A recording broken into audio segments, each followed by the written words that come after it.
My name is Rosy Cordero, and I'm a writer at Entertainment Weekly. And today we are hosting one of our Wednesday Songwriters Camp, and we have a very special guest joining us today.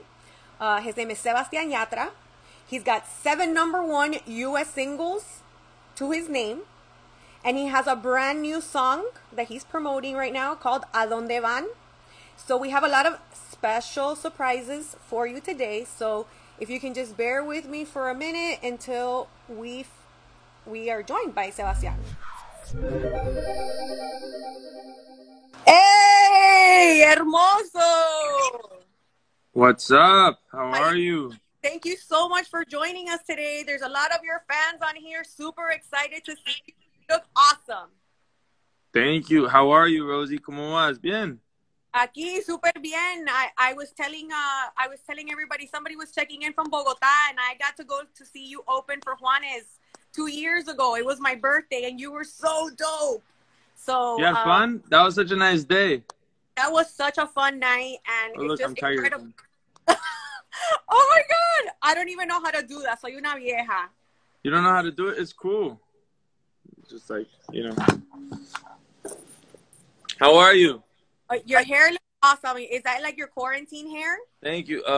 My quarantine hair was like crazy all over, and now it's just crazy in the front, I guess.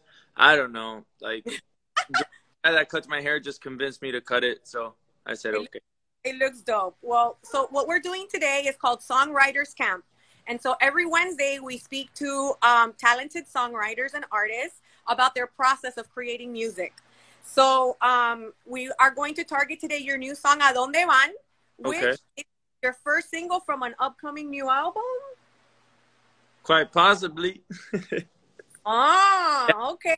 I think the album's coming out next year, but we're definitely getting it organized right now, and I'm going to get it like into it like 100% now. The album, like, the concept of it, and which songs of the ones that I made during quarantine I want to be on the album and which ones I don't really see on it. Because, it's easy to make an album sometimes in the sense that, okay, I have enough songs for an album, let's just go put them all in there. But the real challenge is how to make an album that, it makes sense, everything with what's next, so that you put play on the album from track 1 to 12 or whatever it is, and you're like, wow, this is all one piece, even though it has different sounds and different styles, that each song makes sense with the next one. So for me, that's like a big challenge right now, but I'm excited about it. Okay, so before we dive more into me trying to get information about your new album, let's get into A Dónde van. It's your new song with Álvaro Díaz. And for anybody that's on right now that has never heard it, do you maybe have your guitar around there? Play us a couple of notes. I can play you like an acoustic. Oh.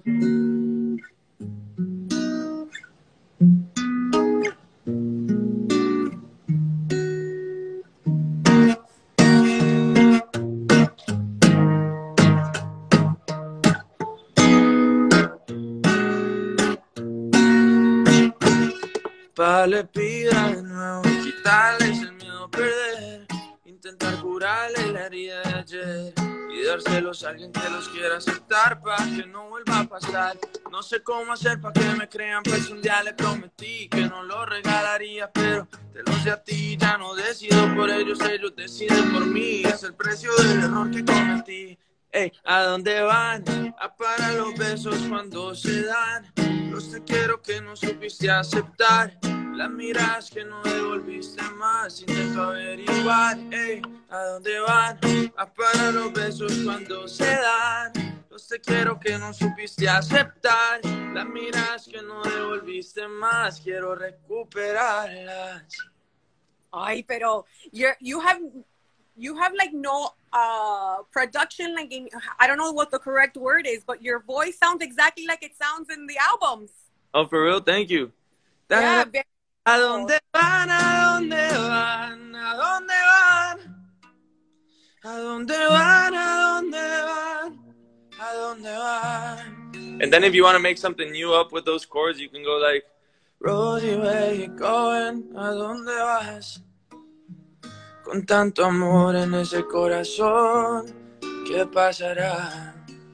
Habrá momentos buenos, habrá momentos donde no sepas lo que yo quieres. Y habrá instantes donde conectes con todo el mundo, con las mujeres. Y este corazón está ya lleno de dolor y lleno de palabras para decirte.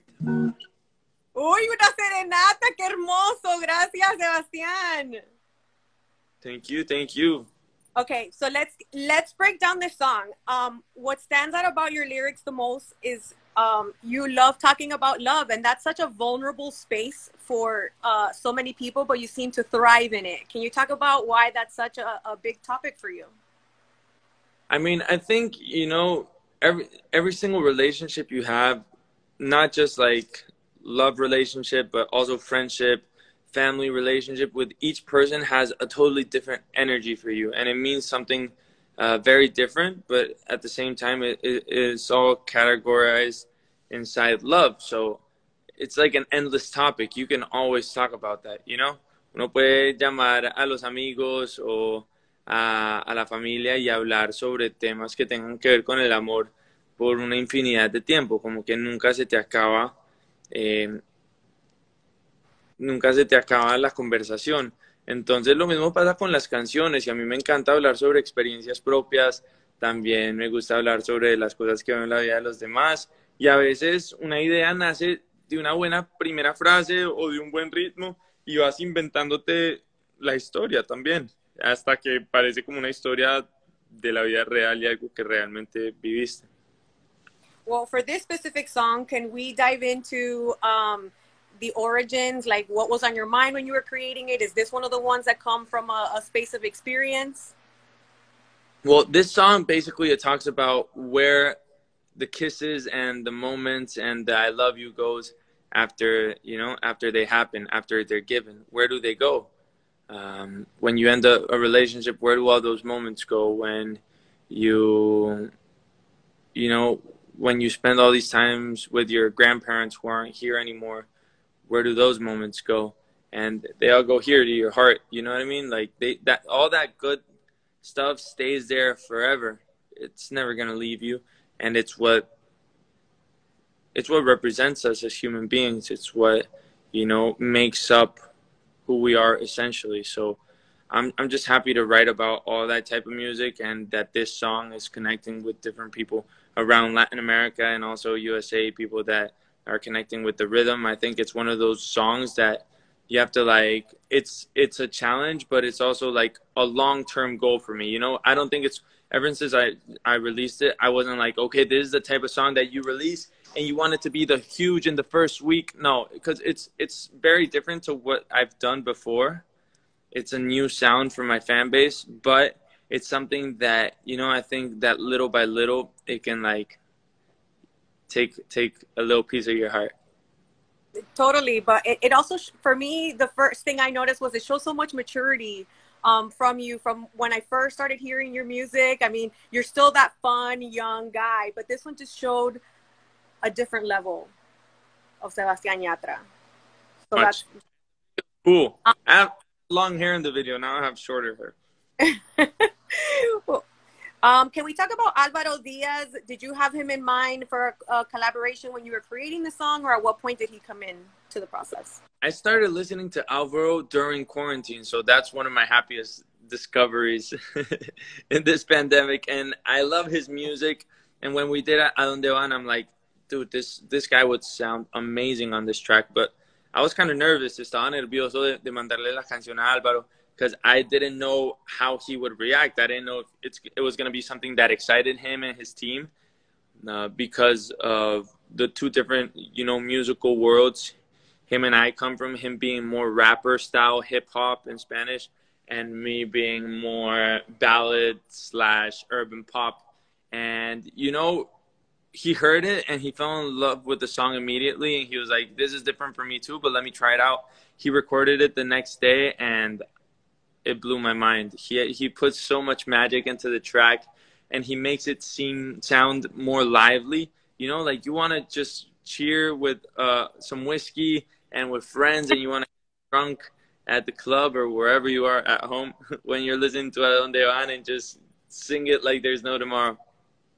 So being that this is showing a different like etapa for you as an artist, is this something that we can expect as you continue to work on your album? You can expect some more sounds like this. I wouldn't say my whole album is going to be around this style. Like, I'm going to have different things happening. You know, I like to sometimes do ballads, sometimes do collabs, sometimes do something a little bit different like this one that takes me out of my comfort zone. But I'm definitely going to keep having, like, those songs of mine, that style that, you know, people are a bit more used to. It all depends, like, on the moment, really, and what we're feeling at the time. And also what songs come out that are, like, magical. Because sometimes you write a ballad that you really love and you're like, okay, I'm going to release this ballad because I love it. And sometimes you don't have a ballad that you love, like, deeply. And you do have a reggaeton that you do. So, okay, next I'm going out with the reggaeton. It all depends also, like, you know, how much magic I find in each song. One that we would love to hear that would be a ballad collaboration is Michael Bublé. Can we expect some surprises there? Hopefully. Me and Michael are really good friends, and we've been talking a lot. So it'll be awesome to do a song together. We've been talking about it. And I'm, like, his #1 fan, honestly. Like, that guy's one of the big reasons I started to sing. And one of the reasons I started preparing myself a lot vocally. You know, I started singing when I was 12, and I was like, damn, if I want to be a professional like Michael Bublé someday, I really got to work hard. And I know I'll never sing like Michael Bublé because nobody does really, but, you know, I can sing like me. Well, nobody else can sing like Yatra either, so there's that. I heard that throughout this pandemic, you've been taking some writing camps from... I've been doing... What? Go ahead. No, I heard from a little birdie there that you've been working also on your craft, which I guess I didn't really realize that somebody established like you would continue to do work on that, but that you're working with somebody that's American and somebody who's British. So I'm here for the tea. I mean, I'm working with a bunch of writers from all over the place, Americans and British writers. Did you talk to any of them? No, I was waiting to get the scoop from you. Well, I'm writing.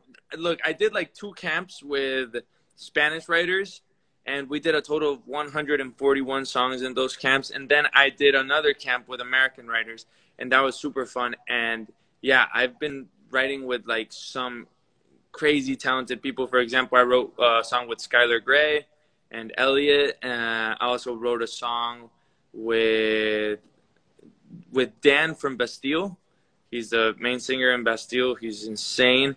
And with this guy, Mike Wise. And I mean, one of them lives in the U.S. and one of them lives in London, so maybe it's them.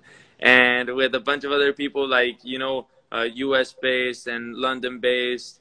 And that's been like a super cool experience because I was mega nervous to write in English because I've always written in Spanish. I was like, whoa, am I going to be really bad at this in English? But I guess it's like, for me, natural since I grew up here in the United States.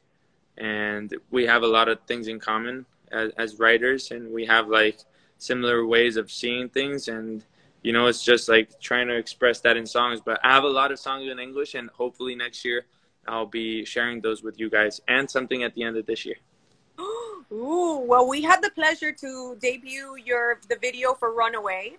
We have a huge audience for the Jonas Brothers, and so our audience got exposed to you thanks to that collaboration. If you want to speak a little bit about working with the Jonas Brothers and kind of your process behind making that song.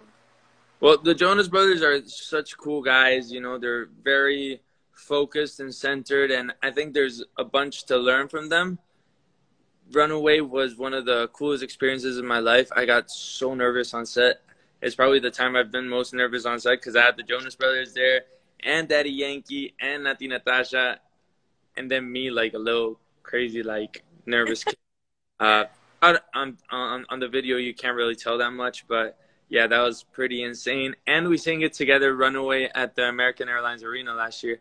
in the opening concert for Happiness Begins tour, which was like such an insane moment, and I really enjoyed it. And I'm thankful to the Jonas Brothers for that opportunity, and hopefully we're gonna keep singing in the future. Vamos a cambiar a español un ratito porque parece que la mayoría de tus fanáticos están aquí pidiendo el español, así practico. Dale.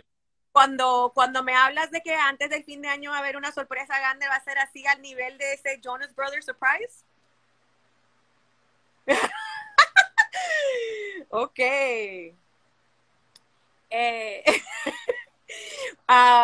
Bueno, hablando un poco del pandémico y ahora que tenemos tanto tiempo, estás como súper popular en TikTok, pero a mí me da risa es un poco porque es un app que es más para bailarines y a ti como que no te gusta mucho bailar. No, pero no sé, bailo tan mal que hay gente que le divierte como bailo de mal. Eso sí tiene su gracia. Hay gente que me ha dicho, parce, si vos bailaras bien, no me gustaría verte bailar, pero como bailas así, como que es tu estilo, es muy difícil de imitar lo mal que lo haces y es divertido. Como que bailar un punto intermedio sería muy maluco para mí, pero bailar así de mal como que me logró destacar. Pero un colombiano que no sabe bailar. Pero yo sí sé bailar, sino que a mi manera. A tu manera, ok, a tu estilo, sí, eso está perfectamente bien. Entonces, que la gente se ría, eso no importa. A ver, como hablamos más temprano, yo estuve presente en tu audiencia en Bogotá y es ver a un artista tocar en su país es algo totalmente diferente que verlos en un tour fuera de ahí. ¿Cómo se compara para ti poder cantarle a tu público en tu país? Por ejemplo, like in comparison to like an American audience. Each audience is very different. I guess I don't know the American audience as well. Han sido pocas las veces que canto para un público americano, porque las veces que he cantado aquí en Estados Unidos han sido más como un público Mexican American, y también en el concierto de los Jonas Brothers sí había más americanos full, pero como fue en Miami, también estaba un público grande latino. So I think it'll be interesting in these upcoming years to like get to know the public outside of Latin America.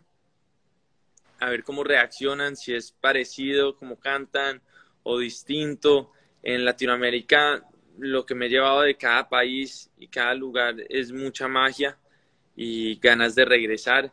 Y bueno, Estados Unidos es el lugar donde no nací aquí, nací en Medellín, pero donde pasé la mayoría de mi infancia, y también fui al colegio, al bachillerato, fui a la universidad un tiempo aquí, y donde están muchas de mis raíces. Entonces, claro que me emociona y me da como un sentimiento bonito de nostalgia regresar.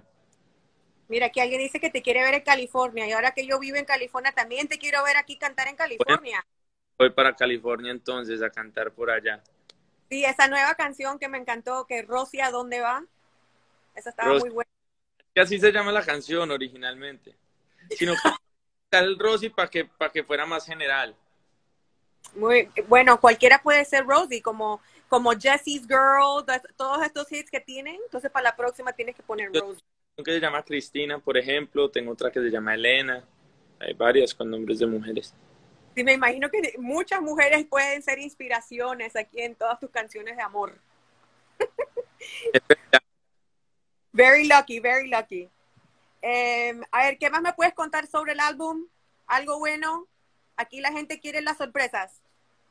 No, el álbum, si te digo la verdad, Rosy, yo tengo suficientes canciones para hacer el álbum en este momento, pero quiero como que hacerlo muy bien. Entonces voy a empezar ya como todo el proceso creativo y de escoger de estas canciones van al álbum, estas no, ¿por qué no?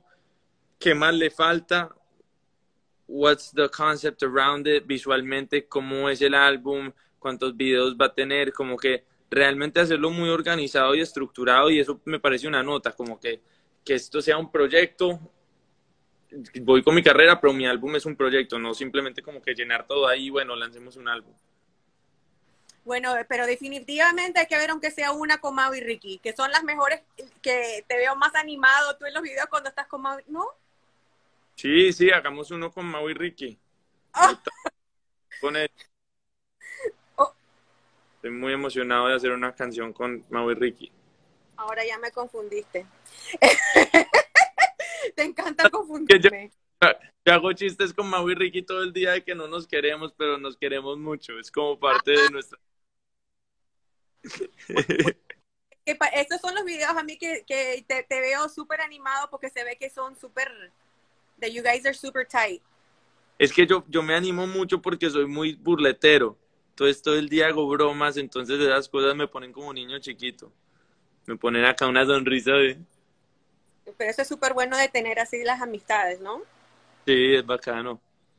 Eh, let's talk about what else you've been doing in the pandemic. We cover so many pop culture topics. Are there any albums that are inspiring you? Are there any like shows that you're watching?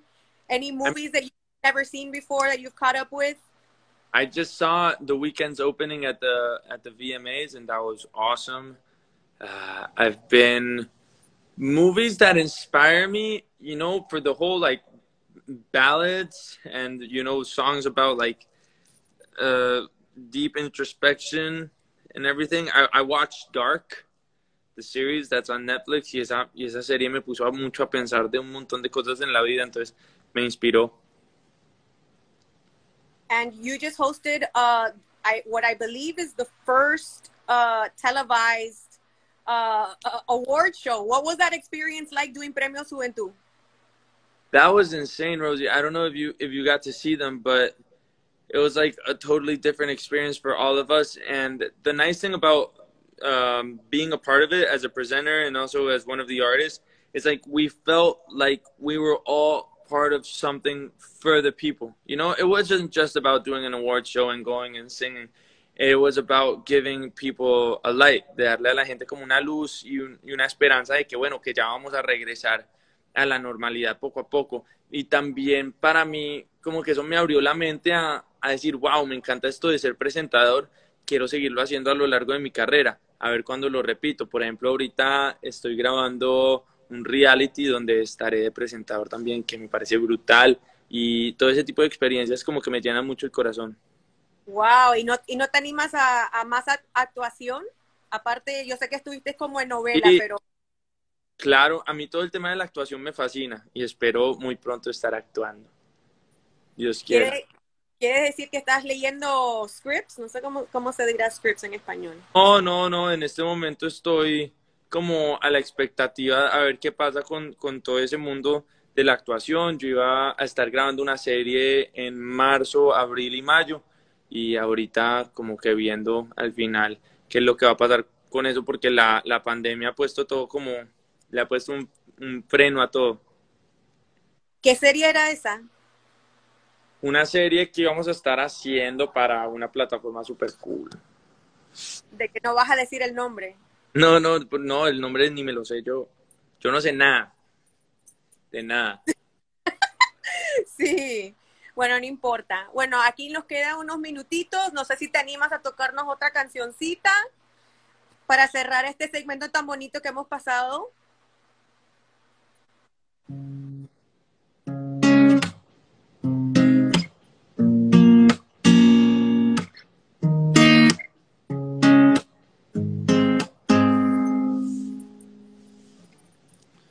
Yo te conocí en primavera, me miraste tú de primera. De un verano eterno me enamoré. Y esa despedida en septiembre, en octubre sí que se siente. Noviembre sin ti me dolió también. Llegar a diciembre, sigues en mi mente. Fueron 6 meses y por fin volveré a verte. Llegar a febrero, yo seré el primero en darte flores y decirte que te quiero. Puede que pase un año más de una vez sin que te pueda ver, pero el amor es más fuerte. Puede que el tiempo nos aleje otra vez, sin saber dónde estés, pero el amor es más fuerte. Ya le dije a mis amigos, yo no necesito a nadie, solo tú estás en mi mente. 1000 kilómetros se restan cuando dos almas se suman, a lo lejos puedo ver. Solo pienso en ti, solo pienso en ti. Ya mis primos saben tu apellido, que por ti yo estoy perdido, espero que también te pase a ti. Llegará diciembre, sigues en mi mente. Fueron 6 meses y por fin volveré a verte. Llegará febrero y yo seré el primero corazón en darte flores y decirte que te quiero. Dale, Rosy. No, yo no puedo cantar. Por esto canto en silencio. Puede que, dale, puede que pase un año más de una vez sin que te pueda ver, pero el amor es más fuerte. Puede que el tiempo nos aleje otra vez sin saber dónde estés, pero el amor es más fuerte. Oh, oh, oh, oh, ay, ay, ay. Te esperaré porque el amor es más fuerte. Y después dice, yo te conocí en primavera, me miraste tú de primera. Hermoso. Bueno, muchísimas gracias por compartir este tiempito con nosotros, por las bonitas canciones y siempre tu súper mensaje de amor. Gracias, linda, a ti, que Dios te bendiga y que bueno, que ya pronto podamos volver a los escenarios y a las tarimas. Cada día estamos un día más cerca. Te cuidas mucho. Y hagan sus videos bailando a dónde van. Tenemos una coreografía brutal que hizo en estos días Steffi Reutemann, que me cae muy bien. Hasta los que hasta los que bailan a su estilo deberían de hacerlo, ¿no? ¿Verdad? Menos yo, porque yo hago esa coreografía y se vería raro. Chao. Bueno, muy bien. Se te mandan muchos besos y muchos abrazos aquí de tu público que te ama tanto. Y bueno, especialmente yo. Gracias. Dios te bendiga mucho. Que estés bien. Chao. Chao, cuídate.